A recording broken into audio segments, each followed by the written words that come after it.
ನಾಳೆ ಉತ್ಖನನ ನಡೆಯುವುದು ಡೌಟು. ಭಾನುವಾರ ರಜಾ ದಿನ ಹಿನ್ನೆಲೆ ನಾಳೆ ಶೋಧ ಅನುಮಾನ ಇದೆ. ಎಸಿ ಸೇರಿದಂತೆ ಕಂದಾಯ ಇಲಾಖೆ ಎಫ್ಎಸ್ಎಲ್ ಅಧಿಕಾರಿಗಳಿಗೆ ರಜೆ ಇರುತ್ತೆ. ಹಾಗಾಗಿ ರಜೆ ಕಾರಣಕ್ಕೆ ನಾಳೆ ಉತ್ಖನನ ನಡೆಸುವ ಸಾಧ್ಯತೆ ಕಮ್ಮಿ ಇದೆ. ನಾಳೆ ರಜೆ ಇರೋದ್ರಿಂದಾಗಿ ನಾಳೆ ಉತ್ಖನನ ಕಾರ್ಯಾಚರಣೆ ನಡೆಸುವುದು ಡೌಟ್ ಅಂತ ಹೇಳಿ ಹೇಳ್ತಾ ಇದ್ದಾರೆ ಅಧಿಕಾರಿಗಳೆಲ್ಲ. ನಾಳೆ ರಜೆ ಇರೋದ್ರಿಂದಾಗಿ ನಾಳೆಗೆ ಉತ್ಖನನ ನಡೆಸುವಂತ ಸಾಧ್ಯತೆ ಕಮ್ಮಿ ಇದೆ. ಇವತ್ತು 9 ಮತ್ತು 10ರಲ್ಲಿ ಶೋಧ ನಡೆಸಿದ್ರು, ಏನು ಸಿಗಲಿಲ್ಲ. ನಾಳೆ ಭಾನುವಾರ, ನಾಳೆ ಸಂಡೇ, ನಾಳೆ ರಜೆ ಇರೋದ್ರಿಂದಾಗಿ ಹಿರಿಯ ಅಧಿಕಾರಿಗಳೆಲ್ಲ ಇರೋದು ಡೌಟು. ಹಾಗಾಗಿ ಉತ್ಖನನ ಕಾರ್ಯಾಚರಣೆ ನಡೆಸುವುದು ನಾಳೆ ಡೌಟ್ ಅಂತೇಳಿ ಹೇಳ್ತಾ ಇದ್ದಾರೆ. ಭಾನುವಾರ ರಜಾ ದಿನ ಹಿನ್ನೆಲೆಯಲ್ಲಿ ನಾಳೆ ಶೋಧ ಅನುಮಾನ ಇದೆ.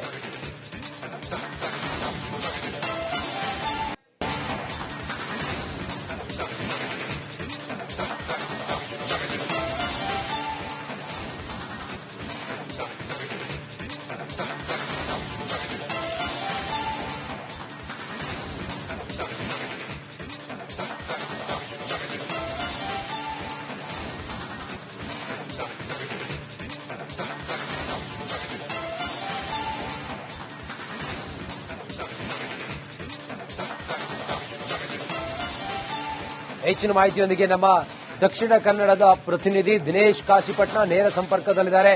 ದಿನೇಶ್, ಇವತ್ತು ಬೆಳಿಗ್ಗೆಯಿಂದ ಹೇಗಾಯಿತು ಕಾರ್ಯಾಚರಣೆ? ಇವತ್ತು ಯಾವ್ಯಾವ ಗುರುತುಗಳಲ್ಲಿ ಅಗೆದಿದ್ರು?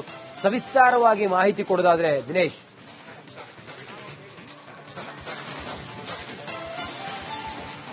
ಹೌದು ರಂಜಿತ್ ಶ್ರೀಯರ್, ಧರ್ಮಸ್ಥಳದಲ್ಲಿ 100 ಶವಗಳನ್ನು ಹೂತಿಟ್ಟ ಪ್ರಕರಣಕ್ಕೆ ಸಂಬಂಧಿಸಿದಂತೆ ಏನು ಉತ್ಖನನ ಪ್ರಕ್ರಿಯೆ ನಡೀತಾ ಇರುವಂತದ್ದು. ಇವತ್ತು 10ನೇ ಪಾಯಿಂಟ್ನಲ್ಲೂ ಕೂಡ ಏನು ಉತ್ಖನನ ಪ್ರಕ್ರಿಯೆ ಅನ್ನುವಂಥದ್ದು ಮುಕ್ತಾಯ ಆಗಿರುವಂತದ್ದು. ಇವತ್ತು ವಿರಾಮಕ್ಕೂ ಮೊದಲು, ಅಂದ್ರೆ ಊಟದ ವಿರಾಮಕ್ಕೂ ಮೊದಲು 9ನೇ ಪಾಯಿಂಟ್ ಅನ್ನು ಮುಗಿಸಿದ್ರು. ಅಂದ್ರೆ ಆ ಒಂದು 9ನೇ ಪಾಯಿಂಟ್ ಇದ್ದಂತದ್ದು ನೇತ್ರಾವತಿ ಬ್ರಿಡ್ಜ್ ಇಂದ ಈ ಕಡೆ, ಸ್ನಾನಘಟ್ಟದಿಂದ ಆ ಕಡೆ, ಆ ಮಧ್ಯದಲ್ಲಿ ಆ ಒಂದು ಪಾಯಿಂಟ್ ಇತ್ತು, 9ನೇ ಪಾಯಿಂಟ್ ಇತ್ತು.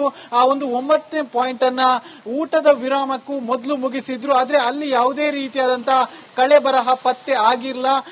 ಊಟದ ವಿರಾಮದ ಬಳಿಕ 10ನೇ ಪಾಯಿಂಟ್ ಅನ್ನ ಆರಂಭಿಸಿರುವಂತದ್ದು. 10ನೇ ಪಾಯಿಂಟ್ ಆರಂಭಿಸುತ್ತಿದ್ದಂತೆ ಬಹಳಷ್ಟು ಜೋರಾಗಿ ಮಳೆ ಇತ್ತು, ಎಡೆಬಿಡದೆ ನಿರಂತರವಾಗಿ ಮಳೆ ಸುರಿದಿತ್ತು. ಮಳೆಯ ಮಧ್ಯೆ ಈ ಒಂದು ಉತ್ಖನನ ಪ್ರಕ್ರಿಯೆ ಅನ್ನುವಂಥದ್ದು ನಡೀತಾನೆ ಇತ್ತು. ಯಾವುದೇ ರೀತಿಯಾದಂತಹ ವಿರಾಮ ಮತ್ತು ವಿಳಂಬ ಮಾಡದೆ ಈ ಒಂದು ಉತ್ಖನನ ಪ್ರಕ್ರಿಯೆಯನ್ನು ಮುಂದುವರಿಸಿದ್ರು. 10ನೇ ಪಾಯಿಂಟ್ ಕೂಡ ಈಗಾಗಲೇ ಮುಕ್ತಾಯ ಆಗಿರುವಂತದ್ದು. 10ನೇ ಪಾಯಿಂಟ್ ನಲ್ಲೂ ಕೂಡ ಯಾವುದೇ ರೀತಿಯಾದಂತಹ ಕಳೆಬರ ಪತ್ತೆ ಆಗಿಲ್ಲ.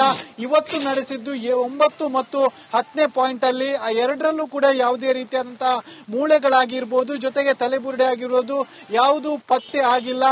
ಹೀಗಾಗಿ ಸದ್ಯ ಈ ಇವತ್ತಿನ ಉತ್ಖನನ ಪ್ರಕ್ರಿಯೆ ಮುಗಿಸಿರುವಂತದ್ದು. ಮುಗಿಸಿ ಆ ಒಂದು ವ್ಯಕ್ತಿಯನ್ನ ಈಗಾಗಲೇ ಎಸ್ಐಟಿ ಅಧಿಕಾರಿಗಳು ಬೆಳ್ತಂಗಡಿಯಲ್ಲಿ ಇರುವಂತಹ ಎಸ್ಐಟಿ ಕಚೇರಿಗೂ ಕೂಡ ಕರ್ಕೊಂಡು ಹೋಗಿರುವಂತದ್ದು.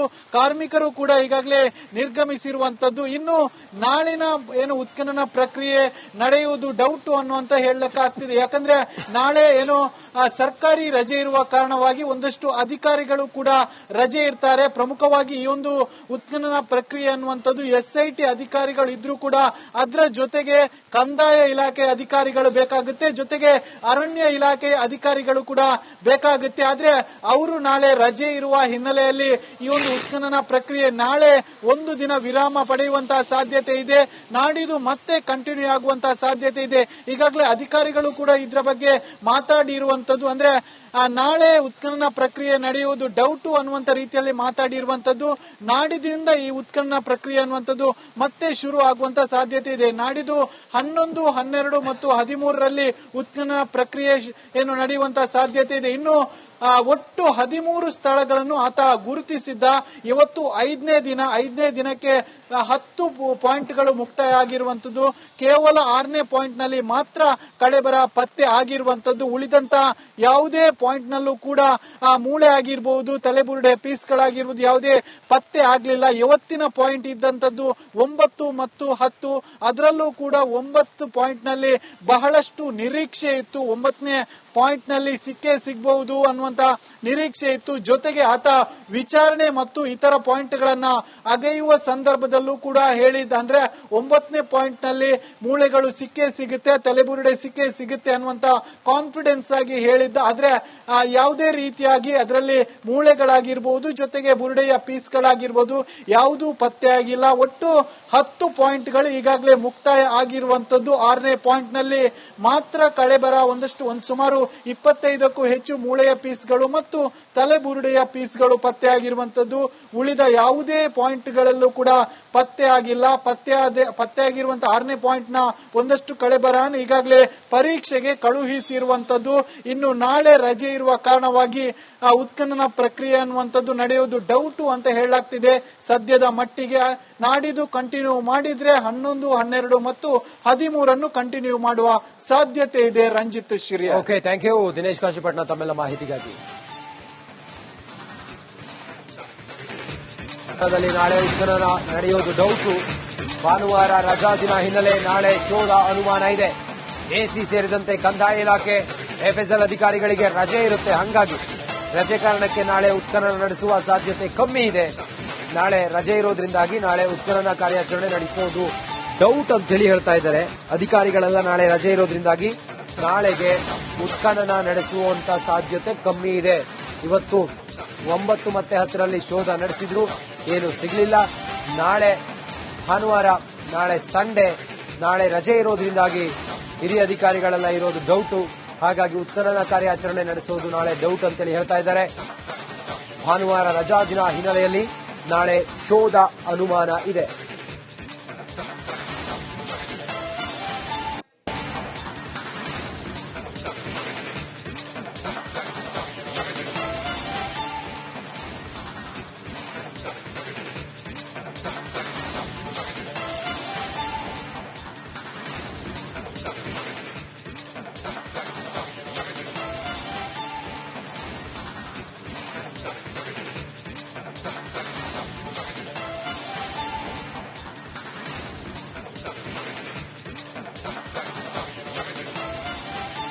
ಹೆಚ್ಚಿನ ಮಾಹಿತಿಯೊಂದಿಗೆ ನಮ್ಮ ದಕ್ಷಿಣ ಕನ್ನಡದ ಪ್ರತಿನಿಧಿ ದಿನೇಶ್ ಕಾಶಿಪಟ್ನ ನೇರ ಸಂಪರ್ಕದಲ್ಲಿದ್ದಾರೆ. ದಿನೇಶ್, ಇವತ್ತು ಬೆಳಿಗ್ಗೆಯಿಂದ ಹೇಗಾಯಿತು ಕಾರ್ಯಾಚರಣೆ? ಇವತ್ತು ಯಾವ್ಯಾವ ಗುರುತುಗಳಲ್ಲಿ ಅಗೆದಿದ್ರು? ಸವಿಸ್ತಾರವಾಗಿ ಮಾಹಿತಿ ಕೊಡೋದಾದ್ರೆ ದಿನೇಶ್.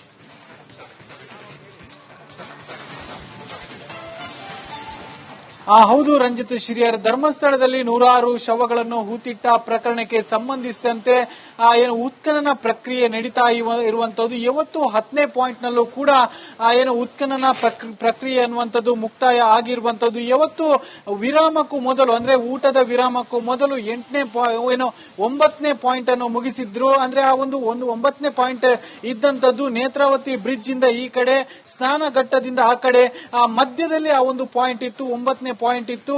ಆ ಒಂದು 9ನೇ ಪಾಯಿಂಟ್ ಅನ್ನ ಊಟದ ವಿರಾಮಕ್ಕೂ ಮೊದಲು ಮುಗಿಸಿದ್ರು. ಆದ್ರೆ ಅಲ್ಲಿ ಯಾವುದೇ ರೀತಿಯಾದಂತಹ ಕಳೆ ಬರಹ ಪತ್ತೆ ಆಗಿಲ್ಲ.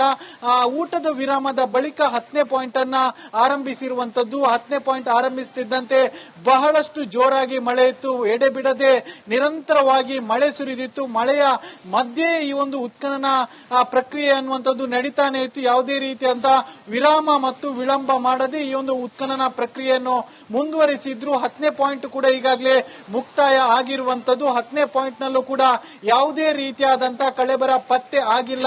ಇವತ್ತು ನಡೆಸಿದ್ದು 9 ಮತ್ತು 10ನೇ ಪಾಯಿಂಟ್ ಅಲ್ಲಿ ಎರಡರಲ್ಲೂ ಕೂಡ ಯಾವುದೇ ರೀತಿಯಾದಂತಹ ಮೂಳೆಗಳಾಗಿರ್ಬೋದು, ಜೊತೆಗೆ ತಲೆಬುರುಡೆ ಆಗಿರ್ಬೋದು ಯಾವುದು ಪತ್ತೆ ಆಗಿಲ್ಲ. ಹೀಗಾಗಿ ಸದ್ಯ ಈ ಇವತ್ತಿನ ಉತ್ಖನನ ಪ್ರಕ್ರಿಯೆ ಮುಗಿಸಿರುವಂತದ್ದು. ಮುಗಿಸಿ ಆ ಒಂದು ವ್ಯಕ್ತಿಯನ್ನ ಈಗಾಗಲೇ ಎಸ್ಐಟಿ ಅಧಿಕಾರಿಗಳು ಬೆಳ್ತಂಗಡಿಯಲ್ಲಿ ಇರುವಂತಹ ಎಸ್ಐಟಿ ಕಚೇರಿಗೂ ಕೂಡ ಕರ್ಕೊಂಡು ಹೋಗಿರುವಂತದ್ದು. ಕಾರ್ಮಿಕರು ಕೂಡ ಈಗಾಗಲೇ ನಿರ್ಗಮಿಸಿರುವಂತದ್ದು. ಇನ್ನು ನಾಳಿನ ಏನು ಉತ್ಖನನ ಪ್ರಕ್ರಿಯೆ ನಡೆಯುವುದು ಡೌಟ್ ಅನ್ನುವಂತ ಹೇಳಲಿಕ್ಕಾಗ್ತಿದೆ. ಯಾಕಂದ್ರೆ ನಾಳೆ ಏನು ಸರ್ಕಾರಿ ರಜೆ ಇರುವ ಕಾರಣವಾಗಿ ಒಂದಷ್ಟು ಅಧಿಕಾರಿಗಳು ಕೂಡ ರಜೆ ಇರ್ತಾರೆ. ಪ್ರಮುಖವಾಗಿ ಈ ಒಂದು ಉತ್ಖನನ ಪ್ರಕ್ರಿಯೆ ಅನ್ನುವಂಥದ್ದು ಎಸ್ಐಟಿ ಅಧಿಕಾರಿಗಳು ಇದ್ರೂ ಕೂಡ ಅದರ ಜೊತೆಗೆ ಕಂದಾಯ ಇಲಾಖೆ ಅಧಿಕಾರಿಗಳು ಬೇಕಾಗುತ್ತೆ, ಜೊತೆಗೆ ಅರಣ್ಯ ಇಲಾಖೆ ಅಧಿಕಾರಿಗಳು ಕೂಡ ಬೇಕಾಗುತ್ತೆ. ಆದ್ರೆ ಅವರು ನಾಳೆ ರಜೆ ಇರುವ ಹಿನ್ನೆಲೆಯಲ್ಲಿ ಈ ಒಂದು ಉತ್ಖನನ ಪ್ರಕ್ರಿಯೆ ನಾಳೆ ಒಂದು ದಿನ ವಿರಾಮ ಪಡೆಯುವಂತಹ ಸಾಧ್ಯತೆ ಇದೆ. ನಾಡಿದ್ದು ಮತ್ತೆ ಕಂಟಿನ್ಯೂ ಆಗುವಂತಹ ಸಾಧ್ಯತೆ ಇದೆ. ಈಗಾಗಲೇ ಅಧಿಕಾರಿಗಳು ಕೂಡ ಇದರ ಬಗ್ಗೆ ಮಾತಾಡಿರುವಂತದ್ದು. ಅಂದ್ರೆ ನಾಳೆ ಉತ್ಖನನ ಪ್ರಕ್ರಿಯೆ ನಡೆಯುವುದು ಡೌಟು ಅನ್ನುವಂತ ರೀತಿಯಲ್ಲಿ ಮಾತಾಡಿರುವಂತದ್ದು. ನಾಡಿದಿಂದ ಈ ಉತ್ಖನನ ಪ್ರಕ್ರಿಯೆ ಅನ್ನುವಂಥದ್ದು ಮತ್ತೆ ಶುರು ಆಗುವಂತ ಸಾಧ್ಯತೆ ಇದೆ. ನಾಡಿದ್ದು 11, 12 ಮತ್ತು 13ರಲ್ಲಿ ಉತ್ಖನನ ಪ್ರಕ್ರಿಯೆ ಏನು ನಡೆಯುವಂತ ಸಾಧ್ಯತೆ ಇದೆ. ಇನ್ನು ಒಟ್ಟು 13 ಸ್ಥಳಗಳನ್ನು ಆತ ಗುರುತಿಸಿದ್ದ. ಇವತ್ತು 5ನೇ ದಿನಕ್ಕೆ 10 ಪಾಯಿಂಟ್ಗಳು ಮುಕ್ತಾಯ ಆಗಿರುವಂತದ್ದು. ಕೇವಲ 6ನೇ ಪಾಯಿಂಟ್ ನಲ್ಲಿ ಮಾತ್ರ ಕಳೆಬರ ಪತ್ತೆ ಆಗಿರುವಂತದ್ದು. ಉಳಿದಂತ ಯಾವುದೇ ಪಾಯಿಂಟ್ ನಲ್ಲೂ ಕೂಡ ಮೂಳೆ ಆಗಿರಬಹುದು, ತಲೆಬುರುಡೆ ಪೀಸ್ಗಳಾಗಿರ್ಬೋದು, ಯಾವುದೇ ಪತ್ತೆ ಆಗ್ಲಿಲ್ಲ. ಇವತ್ತಿನ ಪಾಯಿಂಟ್ ಇದ್ದಂತದ್ದು 9 ಮತ್ತು 10. ಅದರಲ್ಲೂ ಕೂಡ 9 ಪಾಯಿಂಟ್ ನಲ್ಲಿ ಬಹಳಷ್ಟು ನಿರೀಕ್ಷೆ ಇತ್ತು. 9ನೇ ಪಾಯಿಂಟ್ ನಲ್ಲಿ ಸಿಗಬಹುದು ಅನ್ನುವಂತ ನಿರೀಕ್ಷೆ ಇತ್ತು. ಜೊತೆಗೆ ಆತ ವಿಚಾರಣೆ ಮತ್ತು ಇತರ ಪಾಯಿಂಟ್ ಗಳನ್ನ ಅಗೆಯುವ ಸಂದರ್ಭದಲ್ಲೂ ಕೂಡ ಹೇಳಿದ್ದ. ಅಂದ್ರೆ 9ನೇ ಪಾಯಿಂಟ್ ನಲ್ಲಿ ಮೂಳೆಗಳು ಸಿಗುತ್ತೆ, ತಲೆಬುರುಡೆ ಸಿಗುತ್ತೆ ಅನ್ನುವಂತ ಕಾನ್ಫಿಡೆನ್ಸ್ ಆಗಿ ಹೇಳಿದ್ದ. ಆದ್ರೆ ಯಾವುದೇ ರೀತಿಯಾಗಿ ಅದರಲ್ಲಿ ಮೂಳೆಗಳಾಗಿರ್ಬಹುದು, ಜೊತೆಗೆ ಬುರುಡೆಯ ಪೀಸ್ಗಳಾಗಿರ್ಬೋದು ಯಾವುದೂ ಪತ್ತೆ ಆಗಿಲ್ಲ. ಒಟ್ಟು 10 ಪಾಯಿಂಟ್ಗಳು ಈಗಾಗಲೇ ಮುಕ್ತಾಯ ಆಗಿರುವಂತದ್ದು. 6ನೇ ಪಾಯಿಂಟ್ ನಲ್ಲಿ ಮಾತ್ರ ಕಳೆಬರ ಸುಮಾರು 25ಕ್ಕೂ ಹೆಚ್ಚು ಮೂಳೆಯ ಪೀಸ್ಗಳು ಮತ್ತು ತಲೆಬುರುಡೆಯ ಪೀಸ್ಗಳು ಪತ್ತೆ ಆಗಿರುವಂತದ್ದು. ಉಳಿದ ಯಾವುದೇ ಪಾಯಿಂಟ್ಗಳಲ್ಲೂ ಕೂಡ ಪತ್ತೆ ಆಗಿಲ್ಲ. ಪತ್ತೆ ಆಗಿರುವಂತಹ 6ನೇ ಪಾಯಿಂಟ್ ನ ಒಂದಷ್ಟು ಕಳೆಬರ ಈಗಾಗಲೇ ಪರೀಕ್ಷೆಗೆ ಕಳುಹಿಸಿರುವಂತದ್ದು. ಇನ್ನು ನಾಳೆ ರಜೆ ಇರುವ ಕಾರಣವಾಗಿ ಉತ್ಖನನ ಪ್ರಕ್ರಿಯೆ ಅನ್ನುವಂಥದ್ದು ನಡೆಯೋದು ಡೌಟು ಅಂತ ಹೇಳಲಾಗ್ತಿದೆ. ಸದ್ಯದ ಮಟ್ಟಿಗೆ ನಾಡಿದ್ದು ಕಂಟಿನ್ಯೂ ಮಾಡಿದ್ರೆ 11, 12 ಮತ್ತು 13 ಕಂಟಿನ್ಯೂ ಮಾಡುವ ಸಾಧ್ಯತೆ ಇದೆ. Ranjit Shri. Okay, thank you Dinesh Kashipatna ತಮ್ಮೆಲ್ಲ ಮಾಹಿತಿಗಾಗಿ.